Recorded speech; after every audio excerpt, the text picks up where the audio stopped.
Bonjour, donc on va essayer de revoir les parties les plus importantes pour répondre aux questions que je vous ai données, les questions de synthèse.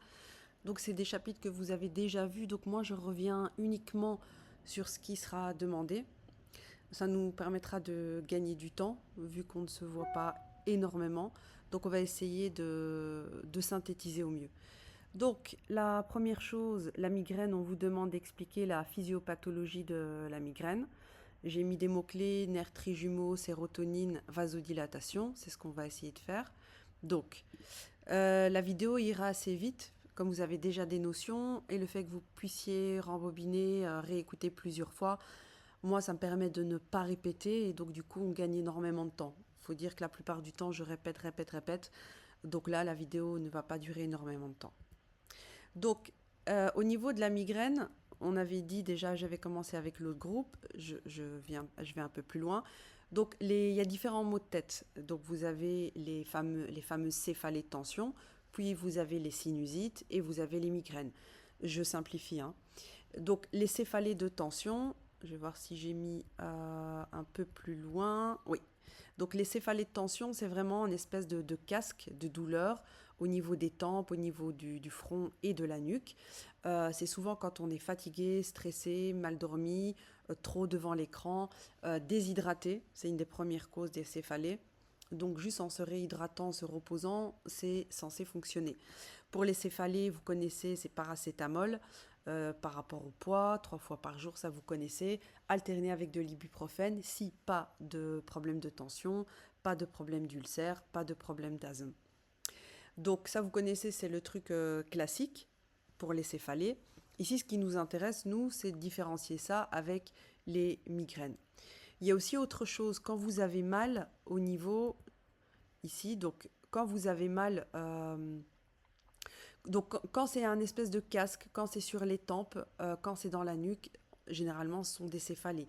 Ça dure pas trop longtemps, c'est pas trop grave, on peut quand même avoir une activité avec. Par contre les migraines, vous verrez, on ne peut pas avoir d'activité classique, on souffre trop, on est extrêmement fatigué, c'est extrêmement douloureux.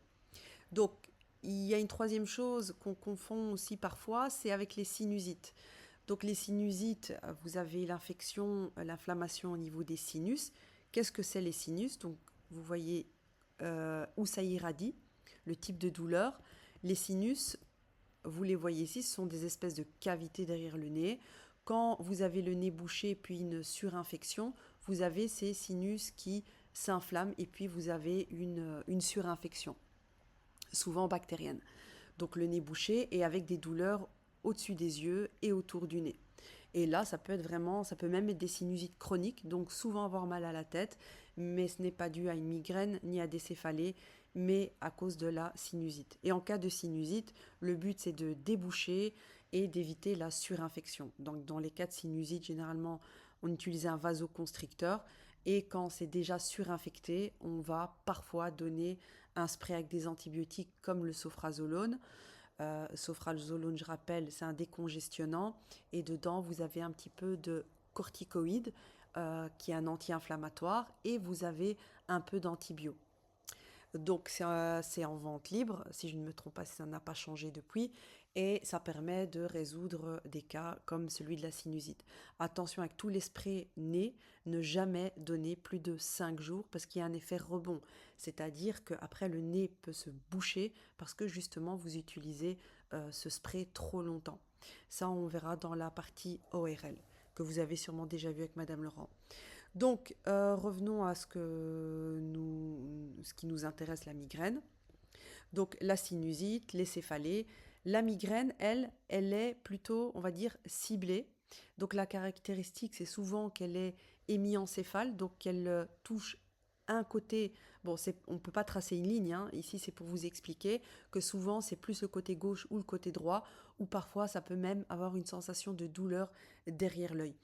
Ce qui est important de savoir avec la migraine, c'est qu'elle est souvent pulsatile. Donc on sent littéralement, comme quelqu'un a bien dit l'autre jour, c'est comme si on sentait son cœur battre dans sa tête. Pourquoi? Parce que le flux de sang est plus important et on sent boum, boum, boum au niveau des tempes. C'est une des caractéristiques. Comme je vous ai dit, elle se situe plus souvent d'un côté que de l'autre. une des caractéristiques, c'est qu'on a du mal à supporter tout ce qui est lumière, photophobie, intolérance au bruit. Donc on a souvent besoin de s'isoler dans une pièce calme avec peu de lumière. Elle peut être accompagnée, mais pas toujours, de nausées, vomissements et de cette sensibilité. Une migraine, elle est beaucoup plus douloureuse. Une migraine, si on en a 2-3 fois par an, on ne peut pas dire qu'on est migraineux, mais il faut un certain nombre de migraines. Il faut plusieurs par mois, 4-5 par mois pour dire qu'on est vraiment migraineux. Donc cette fameuse migraine, comme je vous l'ai dit, elle est d'origine neurologique. C'est pour ça qu'on le voit dans le système dans le système nerveux, parce qu'il y a une origine neurologique. Donc ça, c'est la première question dans le questionnaire, c'est expliquer un peu la physiopathologie. Donc ça veut dire comment ça se passe. Vous avez donc dans votre encéphale, vous avez des nerfs et vous avez des vaisseaux, évidemment. Donc ici, vous voyez dans le côté inférieur de l'écran, donc on a schématisé en jaune le neurone et en rouge le capillaire, le veine artère. Donc là, qu'est-ce qui se passe dans une migraine? C'est-à-dire qu'il y a quelque chose qui va surstimuler, par exemple lors de la période des règles, lors d'un effort physique, j'ai pas assez dormi, j'ai bu trop de café, j'ai beaucoup travaillé, je suis très stressée. Chez quelqu'un qui a cette sensibilité au niveau des nerfs, donc quels nerfs on parle? On parle des nerfs, ici sur le côté, on les appelle les nerfs trijumeaux, c'est le nom, trijumeaux. Donc en fait, les nerfs trijumeaux vont être, entre guillemets, surexcités, ils vont libérer de la sérotonine, et la sérotonine va se fixer sur tout ce qui est vasculaire, sur les vaisseaux sanguins, et va causer une vasodilatation. Quand vous avez mal à la tête ou une migraine, c'est les veines qui sont vasodilatées, donc qui sont un calibre plus grand, donc le sang passe plus vite. Et c'est ça qui fait ces douleurs, ces fameuses crises de migraine. Donc la migraine, elle est à la fois neurologique et elle est vasculaire, parce qu'elle intervient tout ce qui est vaisseau, et elle est inflammatoire. Il y aura une inflammation locale. Donc c'est un phénomène qui est complexe. Je vous ai mis ici, tout est écrit. Donc au cours de la migraine, donc comme je vous ai dit, il y a une vasodilatation et une inflammation. C'est transitoire, c'est-à-dire que ça dure quelques minutes, quelques heures, voire quelques jours. De quel vaisseau? On parle des artères de la dure-mère. Donc c'est vraiment l'enveloppe du cerveau. Il se passe une inflammation, une dilatation. Ça, c'est vraiment ce qui va se passer au niveau de votre encéphale. Comme je vous ai dit, il y a des facteurs déclenchants, fatigue, stress, période de règles, etc. Donc les neurones vont être un peu surexcités et ils vont agir sur les artères. Donc les terminaisons nerveuses, elles vont libérer cette fameuse sérotonine, comme je vous ai dit. Et c'est ça qui va faire une vasodilatation et transmettre les messages de la douleur, inflammation, etc.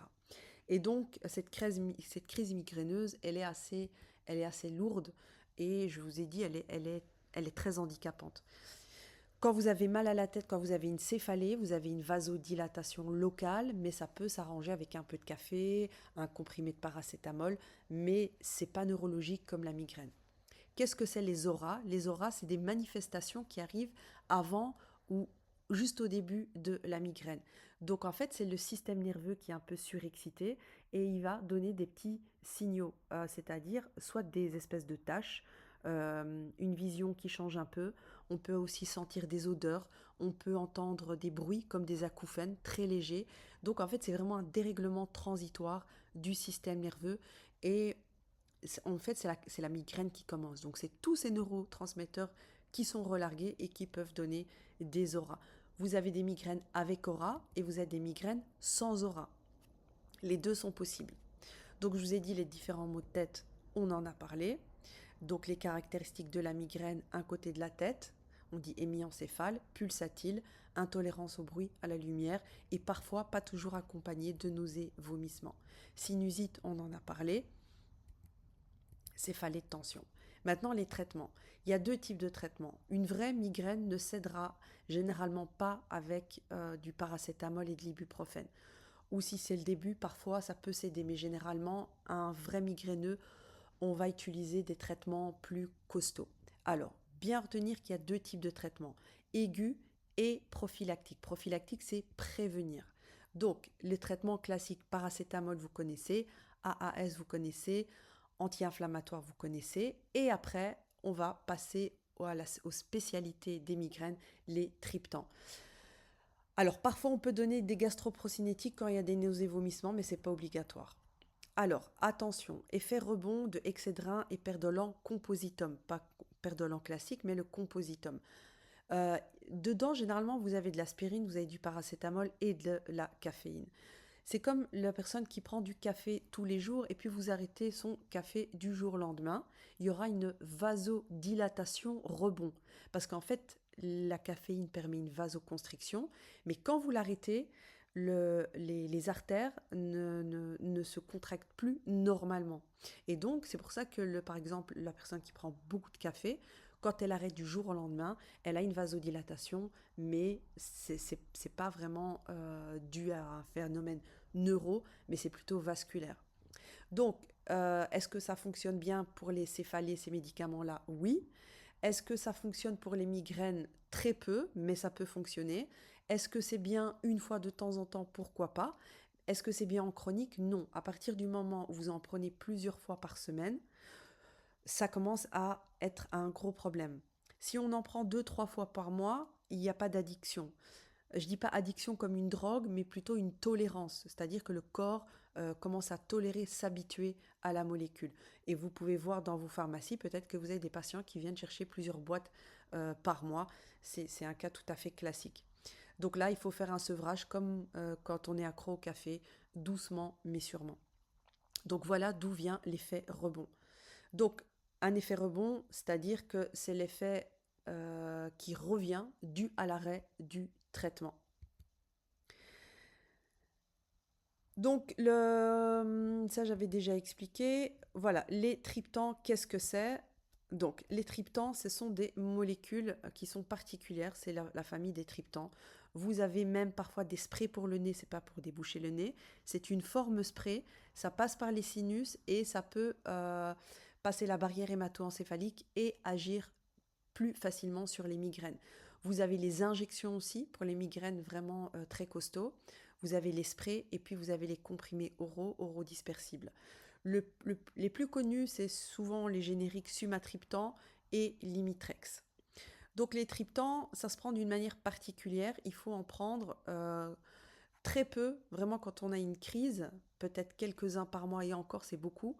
Le but c'est de s'en passer, d'utiliser le paracétamol. Si ça ne va pas, ibuprofène. Si ça ne va pas, on alterne les deux. On se met au repos, on s'hydrate bien. Et si ça ne va vraiment pas, on va prendre un triptan. Alors je prends mon premier triptan et j'attends que ça passe. Ça doit passer au bout de 1 heure jusqu'à 4 heures. Au bout de 4 heures, s'il n'y a toujours rien, vous pouvez en reprendre un deuxième.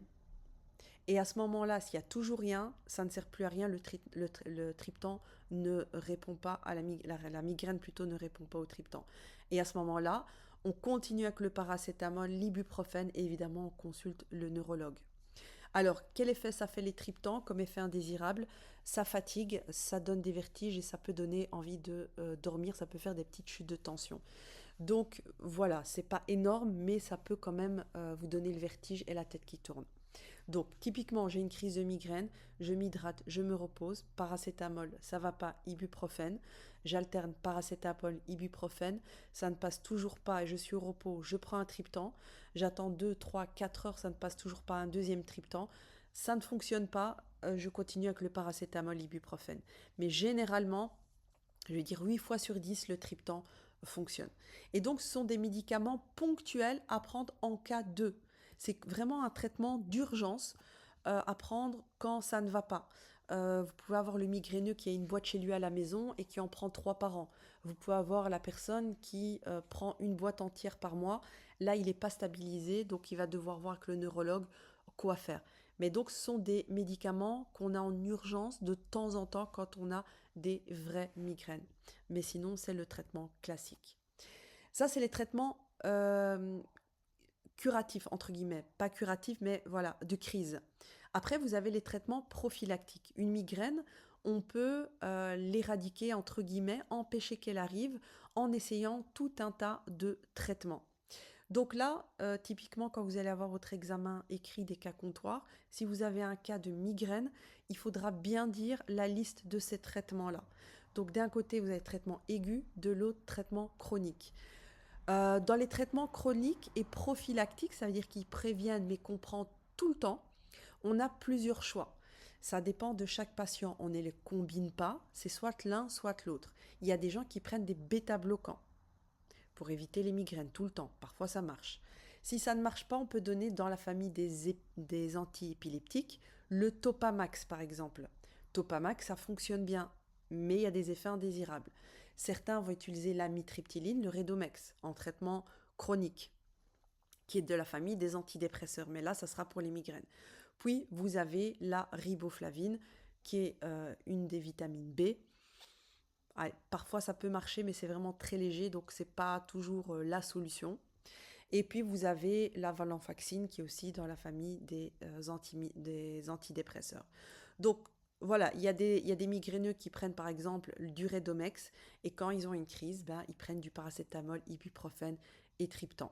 Donc là, ça dépendra vraiment, mais sachez que ces médicaments-là, qui se trouvent dans d'autres classes, ben, peuvent faire partie de la classe des des traitements pour les migraines. Ce ne sont pas des antimigraineux par eux-mêmes, mais ce sont des traitements qu'on prend de manière chronique pour les migraines. Voilà, voilà.